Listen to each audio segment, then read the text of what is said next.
So another big question, almost over, and to wrap it up, I've come to what I think is probably the most techie looking part of London Live. This behind here is the gallery where most of the programmes are driven from, so all the directors and the producers and the button pushers and the sound people, they all sit in there. It looks to me like a bit of a spaceship. And to help me talk a little bit about Tech Week, we brought in Sharma as well. San, you by default are a tech lover, aren't you? I'm a geek, that's right. And I've been really excited about London Tech Week. There was quite a bit of hype of it leading up.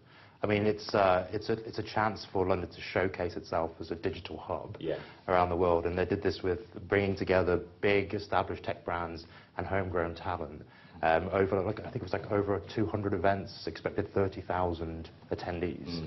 So a pretty big deal, but I guess we'll talk about how it's gone. Yeah, I mean, for me, a lot of it has been quite highbrow in the sense that, you know, they've talked about how London has evolved over the years and actually how we've got problems with things like talent.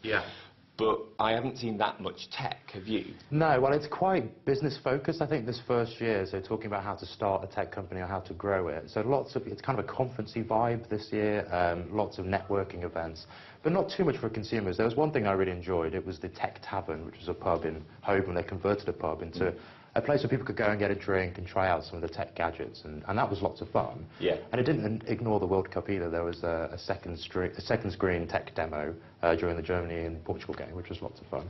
But yeah, quite highbrow, quite a lot of business-focused events. Would you say then that London Tech Week has been important for London as trying to cement it as a global tech hub? Yeah, well, tech in London is serious business. I mean, they say in the next 10 years it's going to bring in 12 billion to the UK economy and create, I think, 46,000 jobs just in the capital alone.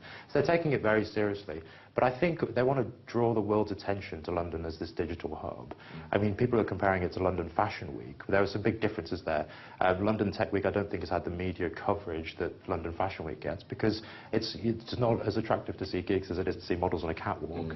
And also at Fashion Week, they unveil some new collections exclusively at the event. We don't really have that at London Tech Week. There was no new Amazon smartphone announced. So it was a good start. I think it's got to start somewhere. But I think next year, they're going to have some big product unveiling or some big names or celebrities there. A lot's been said about talent. Do you think this idea of us not having enough people to keep London going in terms of its industry is almost a bit of an excuse? Well, I don't know. I spoke to some people this week, and they did express that dissatisfaction with the level of talent here. I mean, the numbers of people that are available to work, and it touches on some key topics. One of them is immigration. So, you know, it's the counter-argument to the UKIP discussion about immigration, that we actually need people coming in who are skilled. And, you know, migrant entrepreneurs are great for the city. They bring new companies, they employ people, and they bring wealth. So I think we need to see lots more of that. There's also a risk that people come here for training and then move on, because the cost of living is so high in London. You could learn how to develop in the city. There are great programs like Decoded, but then it's much cheaper to live in Berlin, so people will naturally move on. So we need to keep talent here in London in order for businesses to grow. And I think that needs to be addressed. And former Mayor Bloomberg of New York was in town, and he talked about some of the issues facing tech in London if it wants to become this global hub. The cost of living is definitely one thing. Broadband too, I mean, it's not consistently great across the city. There are some places where it's not super fast. I think we need to solve that problem.